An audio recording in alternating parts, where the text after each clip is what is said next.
Students, আজকে আমরা পড়ব ক্লাস 11 এর হিউম্যান ফিজিওলজি থেকে একটি টপিক, সেটা হচ্ছে অক্সিজেন ডিসোসিয়েশন কার্ভ।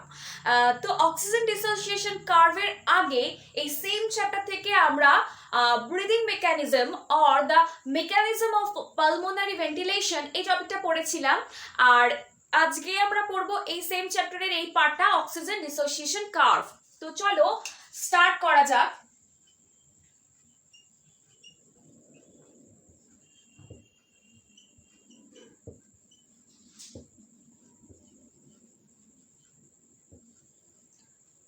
ওকে, তাহলে এই অক্সিজেন ডিসোসিয়েশন কার্ভ, এটার মধ্যে যে টার্মটা প্রথমেই আসছে সেটা হচ্ছে অক্সিজেন। ওকে, আর চ্যাপ্টারটার নাম কি? ব্রিদিং। মানে আমরা কি করে রিলেট করছি যে অক্সিজেনটা আমরা ভিতরে ইনটেক করছি, তাহলে যে প্রসেসে আমরা বায়ুমণ্ডল থেকে অক্সিজেন ভিতরে ইনটেক করি নাসারন্ধ্র বা নস্ট্রিলের মাধ্যমে, সেই পদ্ধতিকে কি বলি আমরা? ইন্সপাইরেশন, মানে প্রশ্বাস বা to take oxygen from outside, এটা হচ্ছে ইন্সপাইরেশন। মানে যে পদ্ধতিতে বায়ুমণ্ডলের অক্সিজেন আমাদের শরীরের ভিতরে গেল, অক্সিজেন ইন্সপাইরেশন। তারপর কি হচ্ছে, সেই অক্সিজেনটা একটা নির্দিষ্ট পথে কোথায় পৌঁছে যাচ্ছে? লাংয়ে। লাংয়ের মধ্যে কি আছে? লাংয়ের মধ্যে আছে অ্যালভিওলাই। আর অ্যালভিওলাই গুলো কি? একটি বেলুনের মতন দেখতে একটা স্ট্রাকচার, তাই তো? অ্যালভিওলাই গুলো কি? এটা যদি লাং হয়, ধরো দুটো সাইডে দুটো লাং যদি হয়, তার মধ্যে কি আছে? অসংখ্য অ্যালভিওলাই আছে, অসংখ্য অ্যালভিওলাই আছে। আর এই অ্যালভিওলাই গুলোর গায়ে রয়েছে, ধরো এটা যদি অ্যালভিওলাই হয়, এই অ্যালভিওলাই গুলোর গায়ে রয়েছে অসংখ্য রক্তজালিকা, তাই তো?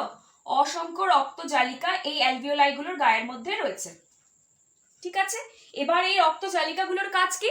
রক্তজালিকাগুলোর কাজ হচ্ছে এই যে অক্সিজেন পূর্ণ যে বায়ুটা লাংয়ের মধ্যে গেল, এই পথে লাংয়ের মধ্যে গিয়ে অ্যালভিওলাইতে আসলো, সেগুলো অ্যালভিওলাইয়ের যে পর্দা সেখানে চলে যাবে, সেখানে গিয়ে অক্সিজেনটা রক্তে মিশে যাবে। মানে অক্সিজেন পূর্ণ যে বায়ু সেটি শরীরের মধ্যে যাবে, অ্যালভিওলাইতে যাবে, অ্যালভিওলাইয়ের পর্দায় যাবে। অ্যালভিওলাইয়ের পর্দায় কি আছে? অ্যালভিওলাইয়ের পর্দায় যে রক্তজালিকাগুলি আছে, এই রক্তজালিকাগুলো কি? রক্তপূর্ণ, এবং সেগুলো এই অক্সিজেনটাকে নিয়ে নেবে, তাই তো? এত অব্দি বোঝা গেল? জাস্ট অক্সিজেনটা যে পদ্ধতিতে আমাদের শরীরের মধ্যে ঢুকছে, ইন্সপাইরেশন, সেই অক্সিজেন কি হচ্ছে? সেই অক্সিজেন মানে নাসারন্ধ্রে দ্বারা প্রবেশ করে লাংয়ে যাচ্ছে বা ফুসফুসে যাচ্ছে। ফুসফুসে গিয়ে কি হচ্ছে? ফুসফুসে গিয়ে ফুসফুসে ডাইরেক্টলি বায়ুথলিতে বা অ্যালভিওলাইতে চলে যাচ্ছে। আবার দেখো, আমি ধরে নিলাম এই দুটো হচ্ছে ফুসফুস। ফুসফুসে যে অ্যালভিওলাই, অ্যালভিওলাই মানে বায়ুপূর্ণ থলি যা ফুসফুসের মধ্যে রয়েছে, সেই অ্যালভিওলাইকে যদি বাইরে আঁকি, এরকম একটা বেলুনের মতন দেখাবে। এই বেলুনের গায়ে কি আছে? অসংখ্য রক্তজালিকা রয়েছে। যে রক্তজালিকাগুলো কি হবে? ওই অক্সিজেনটাকে নিয়ে নেবে। হলো, তাহলে রক্তের মধ্যে কি হলো? অক্সিজেনটা মিশে গেল।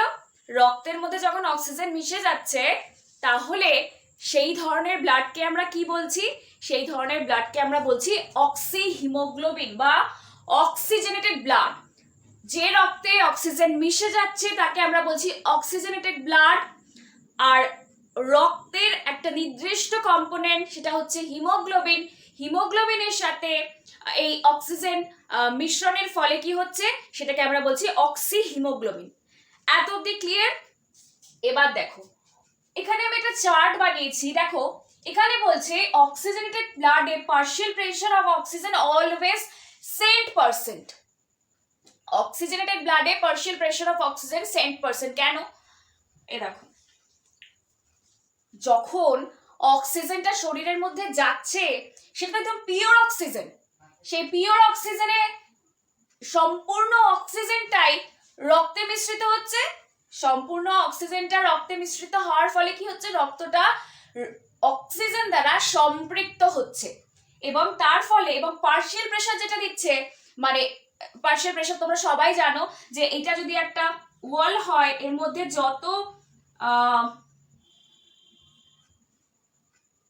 যত রকমের কণা থাকবে, বায়ু কণা ধরে নিলাম, এটা হচ্ছে অক্সিজেন কণা, এরকম ঘুরে বেড়াচ্ছে, তারা এই ওয়ালে একটা প্রেসার ক্রিয়েট করবে। ওকে, তাহলে this is the partial pressure of oxygen. যদি এখানে মিক্সচার অফ গ্যাসেস থাকতো, তারা প্রত্যেকে আলাদা আলাদা করে পার্শিয়াল প্রেসার ক্রিয়েট করতো ওয়ালে, তাহলে এখানে অক্সিজেনের সাথে যদি নাইট্রোজেন মিশ্রিত অবস্থায় থাকে, কার্বন ডাইঅক্সাইড মিশ্রিত অবস্থায় থাকে, তারা প্রত্যেকে ওয়ালে নিজস্ব নিজস্ব একটা প্রেসার ক্রিয়েট করবে। আর এখানে আমি দেখিয়েছি শুধু অক্সিজেন, তাহলে শুধু অক্সিজেন যে পার্শিয়াল প্রেসারটা ক্রিয়েট করলো সেটা আমরা দেখতে পাচ্ছি। তার মানে যত পরিমাণ অক্সিজেন বেশি থাকবে তাহলে পার্শিয়াল প্রেসারটাও তত বেশি হবে। এবং এখানে দেখো যখন আমরা অক্সিজেনটা নিচ্ছি এবং অক্সিজেন যখন ব্লাডের মধ্যে মিশছে তখন 7% পার্শিয়াল প্রেসার থাকছে, অক্সিজেনের পার্শিয়াল প্রেসার থাকছে একদম 7%। আর অক্সিজেন স্যাচুরেশন কতটা হচ্ছে 97। ক্লিয়ার? এত অবধি কোনো সমস্যা নেই যে আমরা অক্সিজেন ভিতরে নিচ্ছি, সেই অক্সিজেন লাঙে পৌঁছাচ্ছে, সেই অক্সিজেন লাঙের অ্যালভিওলাই বা বায়ুথলিতে পৌঁছাচ্ছে। বায়ুথলির গায়ে কি রয়েছে? রক্তজালিকা রয়েছে, সেই রক্তজালিকার মধ্যে রক্ত রয়েছে, সেই রক্তগুলোতে অক্সিজেন মিলিত হচ্ছে বা মিশ্রিত হচ্ছে এবং রক্তের কম্পোনেন্ট হিমোগ্লোবিনের সাথে মিশ্রিত হওয়ার ফলে যে কম্পোনেন্টটা তৈরি হচ্ছে সেটাকে আমরা বলি অক্সি হিমোগ্লোবিন বলি। আর যে ব্লাডটাকে আমরা কি বলি? অক্সিজেনেটেড ব্লাড বলি। হয়ে গেল, এত অবধি ক্লিয়ার? এবার লাং থেকে ব্লাডটা কোথায় যায়? লাং থেকে ব্লাডটা যায় হচ্ছে লেফট হার্টের লেফট পার্টে, তাই তো? লেফট অরিকেল আর লেফট ভেন্ট্রিকেল হয়ে এবার রক্তটা মানে অক্সিজেনেটেড ব্লাডটা পুরো বডিতে ছড়িয়ে পড়ে। কেন ছড়িয়ে পড়ে? যে আমরা অক্সিজেন নিচ্ছি, যেমন আমরা তো খাদ্য গ্রহণও করছি, তাই তো? আমরা তো পুষ্টি রস গ্রহণও করছি। সেই খাদ্যগুলোর খাদ্য রস কোথায় পৌঁছচ্ছে? সেই খাদ্যগুলোর খাদ্য রস পৌঁছচ্ছে প্রত্যেকটা কোষে, প্রত্যেকটা কলায়, এবং কোষ এবং কলায় কি হচ্ছে? সেই পুষ্টি রস বা খাদ্য রসগুলো ঢুকছে প্রত্যেকটা কলা কোষে। আবার অক্সিজেনটাও যাচ্ছে রক্তের মাধ্যমে বাহিত ওই অক্সিজেন গুলোও সেই কোষ এবং কলায় যাচ্ছে, আবার পুষ্টি রসটাও আসছে প্রতিটি কোষে। এবং প্রতিটি কোষে বা টিস্যু লেভেলে যদি আমরা বলি, অনেকগুলো কোষের সমন্বয় যদি আমরা দেখি, টিস্যু লেভেলে কি হচ্ছে? সেই খাদ্যের জারণ হচ্ছে, সেই খাদ্যের বার্নিং হচ্ছে, তাই তো? অক্সিজেন দ্বারা ওই পুষ্টিরস জারিত হচ্ছে বা অক্সিডাইজড হচ্ছে, তাই তো? যেই অক্সিজেনটা আমরা নিলাম সেই অক্সিজেনটা কোন পথে গেলাম বলে দিয়েছি। সেই অক্সিজেনটা ঘুরে আসছে কোথায়? প্রত্যেকটা সেলে এবং সেলে প্রত্যেকটা কোষের মধ্যে কি হচ্ছে? পুষ্টি রস যেগুলো পৌঁছেছে সেগুলো অক্সিজেন দ্বারা জারিত হচ্ছে। অক্সিজেন দ্বারা জারিত হওয়ার ফলে সেখান থেকে এনার্জি রিলিজ করছে, রাইট? তাহলে এনার্জি রিলিজ করার সাথে সাথে এনার্জি যখন আমরা পাচ্ছি, অক্সিজেনটা পুরোপুরি মানে একদম নিঃশেষ হয়ে যাচ্ছে, মানে একদম বার্নিং হয়ে যাচ্ছে।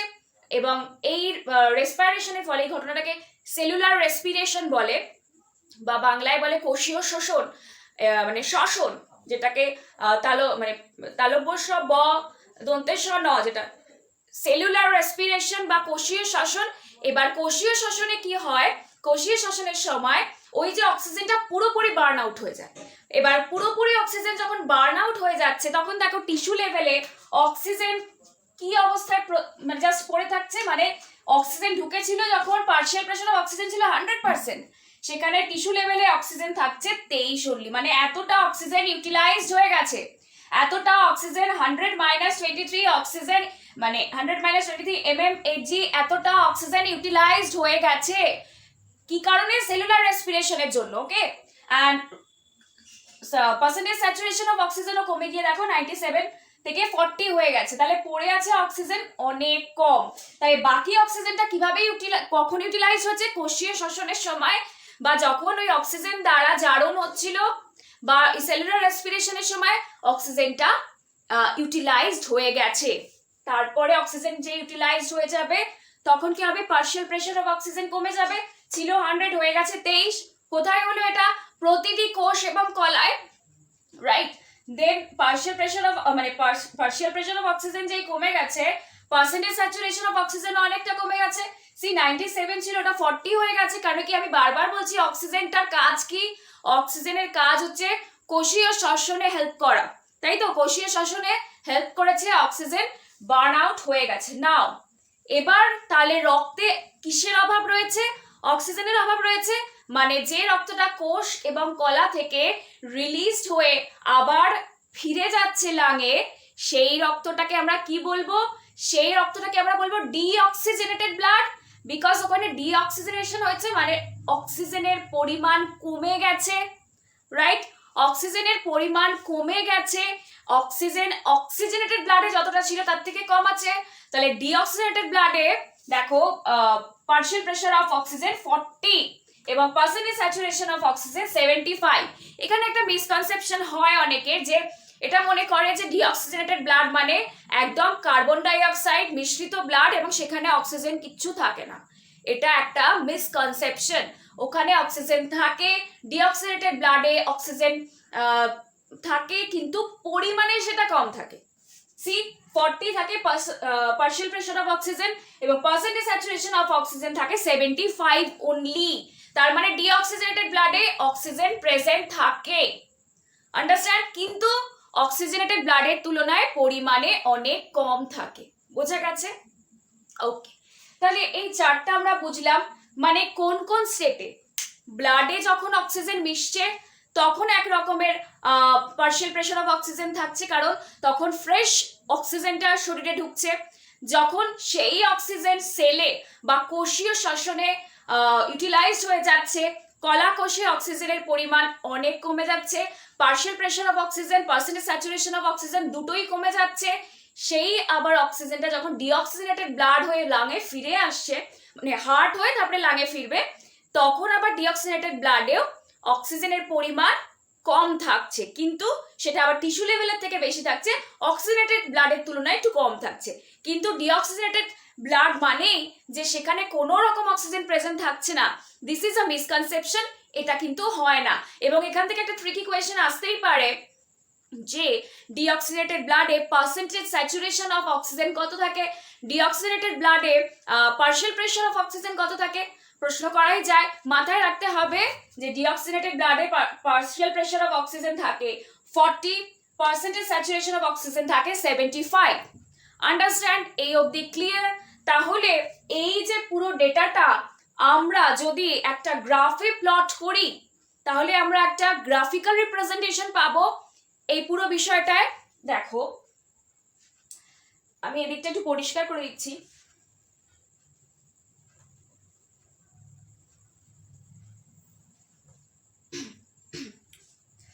আমি যদি এই যে ডেটাটা তোমাদেরকে বললাম কখন কেমন পার্শিয়াল প্রেসার অফ অক্সিজেন থাকছে, কখন পার্সেন্টেজ স্যাচুরেশন অফ অক্সিজেন কেমন থাকছে, এটা যদি আমি গ্রাফে রিপ্রেজেন্ট করি, আমি যদি পার্শিয়াল প্রেসার অফ অক্সিজেনটা এক্স অ্যাক্সিস বরাবর প্লট করি আর পার্সেন্টেজ স্যাচুরেশন অফ অক্সিজেন কোন স্টেজে কেমন আছে সেটা যদি আমি ওয়াই অ্যাক্সিস বরাবর প্লট করি, সি এই এক্স অ্যাক্সিস বরাবর আমি partial pressure of oxygen plot করেছি এবং এই ওয়াই অ্যাক্সিস বরাবর আমি পার্সেন্টেজ স্যাচুরেশন অফ অক্সিজেনকে প্লট করেছি।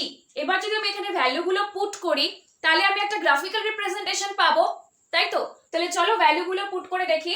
যেমন ধরো একদম কম অবস্থায় partial pressure of oxygen tissue লেভেলে রয়েছে 23 আর পার্সেন্টেজ স্যাচুরেশন অফ অক্সিজেন রয়েছে 40। তাহলে 23 আর এদিকে 40, মানে ধরো যদি এরকম ভাবে যায়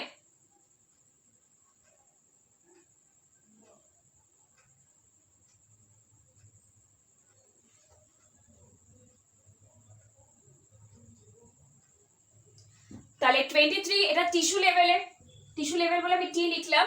তাহলে এখানে 23 আর এখানে রয়েছে 23 তে আমি এখানে পুট করলাম, 40 রয়েছে এখানে। তাহলে টিস্যু লেভেলে এরকম একটা জায়গায় আমি একটা পয়েন্ট পেলাম। আবার নেক্সট ডেটাটা আমি যদি আবার পুট করি, দেখো 40 partial pressure of oxygenated deoxygenated ব্লাডে পার্শিয়াল প্রেসার হচ্ছে 40। আচ্ছা 40 আর 75 percentage saturation of oxygen is 75। তাহলে 75 এই জায়গাটা মোরাললেস আসছে। এইখানটা যদি আমি ধরি 70, এটা যদি 70 ধরি তাহলে 75 মোরাললেস এখানটা আসছে।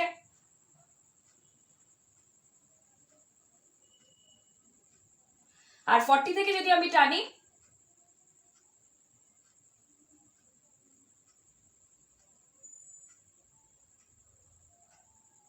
একটু সরে গেছে যদিও, এটা কি ডিঅক্সিজেনেটেড ব্লাডে। তাহলে টিস্যু লেভেলে আমি দেখলাম ডি লিখলাম আমি ডিঅক্সিজেনেটেড ব্লাডে, টিস্যু লেভেলে কি হচ্ছে এইরকম একটা ডেটা পাচ্ছি আমি, আর ডিঅক্সিজেনেটেড এর সময় আমি এইরকম একটা পয়েন্ট পাচ্ছি। ওকে, আর নেক্সট যখন অক্সিজেনেটেড ব্লাডে দেখো partial pressure of oxygen 100, saturation of oxygen is 97, তাহলে এইখানে আমি এখানে যদি পুট করি তাহলে সেটা এইরকম একটা জায়গায় যাবে যেটাটা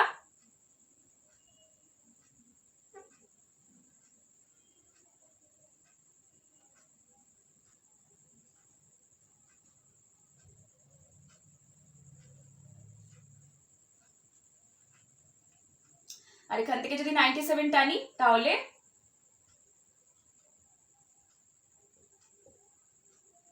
এখানে এসে একটা পয়েন্ট আমি পাচ্ছি। তাহলে বোঝা গেল আমি তিনটে সেট অফ ডাটাকে এই গ্রাফের মধ্যে পুট করলাম। প্রথমটা হচ্ছে টিস্যু লেভেলে, নেক্সট হচ্ছে ডিঅক্সিজেনেটেড লেভেলে, লাস্ট হচ্ছে অক্সিজেনেটেড লেভেলে।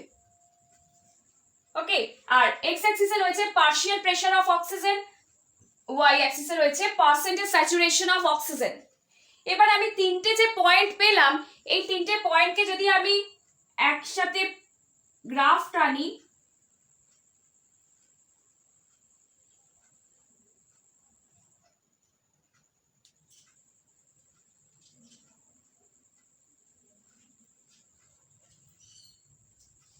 তাহলে আমরা একটা এস শেপের গ্রাফ পাচ্ছি না? সি, মোটামুটি আমি খুব যে দারুণ আর্টিস্টিক ডায়াগ্রাম ড্র করেছি এরকম নয়, বাট বোঝার জন্য তো ইটস ক্লিয়ার। তাহলে এই তিনটে পয়েন্ট যে আমরা পেলাম, এই তিনটে পয়েন্টকে আমি জুড়ে দিলাম, তাহলে I got S shaped curve or it is known as sigmoid curve. আমি একটা কার্ভ পেলাম যেটা এস শেপেড কার্ভ, যেটাকে আমি সিগময়েড কার্ভও বলতে পারি। এই ধরনের শেপেড কার্ভকে সিগময়েড কার্ভও বলা হয়। তাহলে এই যে কার্ভটা আমরা পেলাম এটাকে আমরা কি বলি? অক্সিজেন ডিসোসিয়েশন কার্ভ, যেটা কিনা এস শেপেড হয়। এবং বলছে যে অক্সিজেন যতটা ডিসোসিয়েটেড হয় তত গ্রাফটা মানে অক্সিজেন যত বেশি পরিমাণে থাকে, মানে অক্সিজেন ডিসোসিয়েশন হলে তত গ্রাফটা এদিকে থাকে লেফট দিকে, আর যত অক্সিজেনের পরিমাণ বেশি থাকে গ্রাফটা তখন এই দিকে শিফট করে। তাহলে এটা হচ্ছে অক্সিজেন ডিসোসিয়েশন কার্ভ। এইটা হচ্ছে দিস কার্ভ উই গট। এই যে ভ্যালুগুলো আমি পুট করলাম যখন অক্সিজেন ডিসোসিয়েশন কার্ভের মধ্যে, আমি এই মানে অক্সিজেন ডিসোসিয়েশন যে প্লটটা আমি বানিয়েছিলাম সেখান থেকে আমি এই কার্ভটা পেলাম, যেটাকে বলছি অক্সিজেন ডিসোসিয়েশন কার্ভ। তাহলে একটু ফিগারটা যদি দিই, এই যে ফিগারটা সেটা হচ্ছে গিয়ে অক্সিজেন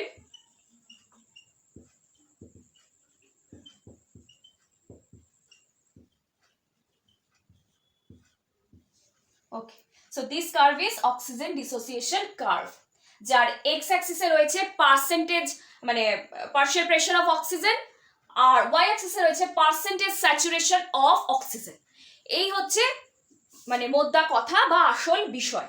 এবার হচ্ছে গিয়ে তোমাদের এক্সামিনেশনে পুরো কার্ভটা আঁকতে দেয়, তোমাদের এই ডেটাটা শো করতে হবে, আমি যা এক্সপ্লেন করলাম সেটাকে তো বুঝতেই হবে এবং গ্রাফটা ড্র করতে হবে, এবং you have to write something regarding this curve. এটা হলে একটা কমপ্লিট আনসার তোমরা বোর্ড এক্সামিনের মানে জন্য তুমি লিখতে পারো খাতায়।